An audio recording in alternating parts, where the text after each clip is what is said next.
विरोधक लोक येऊन इथं शासन दरबारी काहीतरी खोटे नाटे तक्रारी देऊन काम बंद पाडायले तर आणि लोकांना इतकी अत्यंत गरज आहे पाण्याची. लोक इतके असे तळतळ करतात पाण्यासाठी. पण हे पाण्यासाठी काम बंद करण्यासाठी निवेदन द्यायला लागले.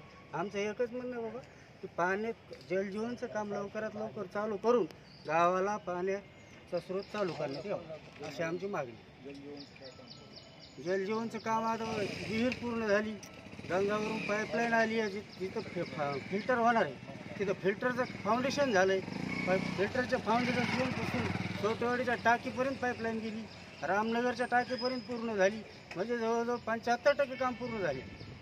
एकंदरीत पुढची दिशा काय असेल तुमची? पुढची दिशा जर आमचं काम जे लवकरात लवकर नाही चालू केलं तर आम्ही इथून उठणारच नाही. काम लवकरात लवकर चालू व्हावं. निवेदन वगैरे दिले, कोणी येऊन भेटले? आम्ही दिलेले, शासनात माणूस येऊन कोण भेटले? कोणी नाही भेटलं.